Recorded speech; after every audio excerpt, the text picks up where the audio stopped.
भूमिका मांडायची ती मी माझ्या पक्षप्रमुखांच्या समोरच मांडेल. पक्षनेता म्हणून मला जे काय बोलायचं आहे ते पक्षनेत्यांच्या बैठकीतच मी बोलेन. परंतु मी आजच एवढंच सांगतो की शेवटी जे घडत आहे, जे घडणार आहे ते घडणारच आहे. त्याची फार मोठी चिंता पक्षप्रमुखांनी करू नये एवढंच फक्त आजच्या खेपेला मी सांगेन. शेवटी ये दिन भी निकल जाएंगे, हे दिवस सुद्धा निघून जातील. पण हे दिवस निघून जाण्याकरता म्हणून आपल्याला कुठे ना कुठेतरी काही कार्यक्रम हातामध्ये घ्यावा लागेल, काही निर्णय करावे लागतील, काही भूमिका त्या ठिकाणी आपल्याला ठरवावी लागेल. आणि म्हणून मी आजच्या दिवशी पक्षप्रमुखांना एवढंच सांगेन, उद्धव साहेबांना, की डरो मत, बिल्कुल डरो मत. जो होने वाला है वो होने ही वाला है. जो हो रहा है वो हो ही रहेगा, और जो होने वाला रहेगा वो भी होता रहेगा. चिंता मत करो. असं आहे की गेली 1.5-2 वर्ष सातत्यानं उद्धव बाळासाहेब ठाकरे यांचा पक्ष फुटणार फुटणार फुटणार, उद्धव बाळासाहेब ठाकरे यांच्या पक्षाचे खासदार हे वेगळा गट स्थापन करणार, ते अन्य कुठल्या तरी पक्षात सामील होणार, अशा प्रकारची सातत्यानं अफवांची राळ ही गेले दीड वर्ष त्या ठिकाणी उठवण्याचं काम सातत्यानं सुरू आहे. अर्थात हे काम सुरू आहे तर त्याच्यामध्ये किती खरं किती खोटं हा जरी भाग असला तरी सुद्धा ज्यांच्या नावानं या पक्षफुटीची संदर्भातली चर्चा होते त्यांनी थोडी जनाची नाही मनाची बाळगली पाहिजे, असं माझं स्पष्ट मत आहे. याचं कारण असं आहे की शेवटी आज तुमची केंद्रामध्ये सत्ता आहे, देशामधल्या जवळजवळ 22 राज्यांमध्ये सत्ता आहे.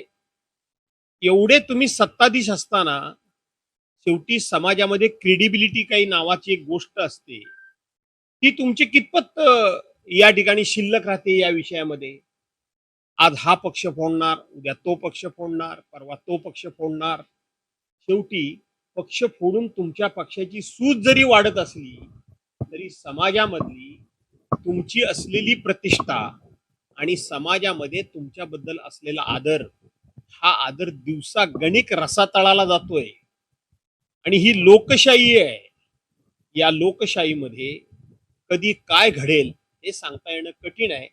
आणि म्हणून ज्यांच्याबद्दल हा संशय निर्माण केला जातोय, म्हणजे ज्या पक्षांबद्दल, त्यांनी थोडी जनाची नाही मनाची बाळगावी, असे माझं स्पष्ट मत आहे.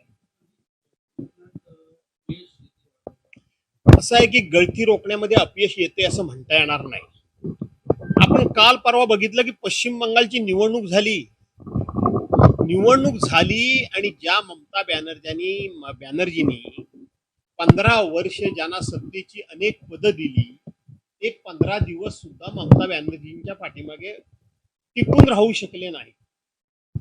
असे अनेक पक्ष, आपचे खासदार असतील, पश्चिम बंगाल मधला ममता बॅनर्जींचा पक्ष असेल, आमचा पक्ष देखील असेल, किंवा अन्य जे कोणी पक्ष आहेत, त्या पक्षातले फुटून जाणारे आमदार खासदार किंवा फुटून जातील अशी चर्चा होणाऱ्या आमदार खासदारांचं म्हणणं काय असतं? आम्ही विकास कामाकरता जातोय, आम्ही आमच्या भागातल्या विकास कामं रखडवली जातात, आमची विकास कामं केली जात नाही म्हणून आम्ही जातोय. आमच्या नाना तऱ्हेच्या चौकशीनं आमचा ससा मिरा सुटत नाही. या नाना तऱ्हेच्या चौकशांमुळे आम्ही हैराण झालेलो आहोत. आम्हाला कौटुंबिक सुख शिल्लक राहिलं नाही म्हणून आम्ही जातो आहोत. यातला एक तरी असा पक्ष किंवा एक तरी फुटून जाणारा जो कोणी आमदार खासदार आहे तो असं म्हणतोय का की आम्ही ज्या पक्षामध्ये जातोय त्या पक्षाची आयडिओलॉजी आम्हाला मान्य आहे, त्या पक्षाची विचारधारा आम्हाला मान्य आहे, त्या पक्षाचं नेतृत्व आम्हाला मान्य आहे, त्या पक्षाच्या नेतृत्वाचा जनाधार आम्हाला मान्य आहे, असं कोण म्हणतं का? कोणी म्हणत नाही. विकास कामांकरता जातोय किंवा ज्या काही चौकशी एजन्सीच्या मार्फत आम्हाला छळलं जातंय त्या छळापासून सुटका करण्याकरता म्हणून आम्ही जातोय.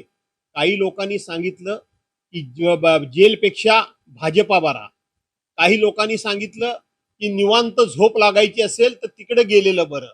याचा अर्थ कोणीही विचारधारेमुळे जात नाहीये, तर केवळ आणि केवळ छळवादापासून आपली सुटका व्हावी.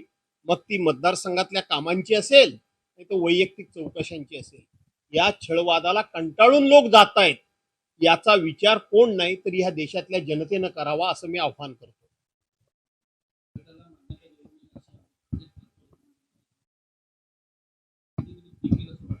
मला तुम्हा लोकांची गंमत वाटते. मी मुद्दा काय सांगतोय की पक्ष फोडणाऱ्यांच्या संदर्भातलं मी बोलतोय. पक्ष फुटतायत, ते का फुटतायत ते मी तुम्हाला सांगितलं. अरे पक्ष फोडणाऱ्यांना थोडी जनाची नाही मनाची तरी असली पाहिजे ना, हा त्यातला महत्वाचा मुद्दा आहे. या देशामध्ये 70 वर्ष काँग्रेसने काय केलं म्हणून हे प्रश्न विचारणारे लोक, यांच्या पक्षाला असं काही काँग्रेसने तोडण्या फोडण्याचं काम नाही केलं. काँग्रेसमध्ये पक्षांतर झाली नाही का, तर झाली.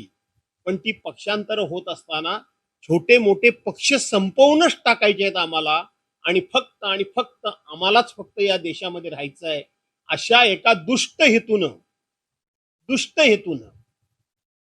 काँग्रेसनी अशा पद्धतीनं कुठलाही पक्ष संपवण्याचं काम केलेलं नाही, हे लक्षात घ्या. आणि म्हणून ओम बिर्लांना काय कुणी पत्र दिलं हे माझ्या दृष्टीनं गौण आहे.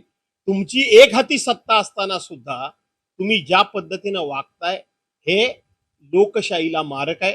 हे डॉक्टर बाबासाहेब आंबेडकरांच्या घटनेला अभिप्रेत नाही. पक्षांतर्गत बंदी विरोधी कायदा पूर्णपणे पायदळी तुडवून टाकलेला आहे. मला तर वाटतं, माझं आव्हान आहे की या सरकारला की हा पक्षांतर्गत बंदी विरोधी कायदा तुम्ही संपवूनच टाका. हा कायदाच रद्द करून टाका. मगच खरी देशामध्ये मजा येईल. कोण कुठे जातोय आणि कोण कुठे जातोय हे कळेल. आणि म्हणून आपल्याला हा मी मोठा नाही तर देश मोठा आहे हे फक्त तोंडानं बोलून चालणार नाही. तोंडानं फक्त राष्ट्र प्रथम, तुमच्या ह्या अशा कृतीनं, तुमच्या ह्या अशा निर्णयानं राष्ट्र टिकणार आहे का? राष्ट्र प्रथम राहणार आहे का? तुमचा पक्ष फक्त प्रथम, पण तो पक्ष सुद्धा राष्ट्र जर असेल तर तो पक्ष टिकेल, नाही तर टिकणार नाही, असं माझं स्पष्ट मत आहे.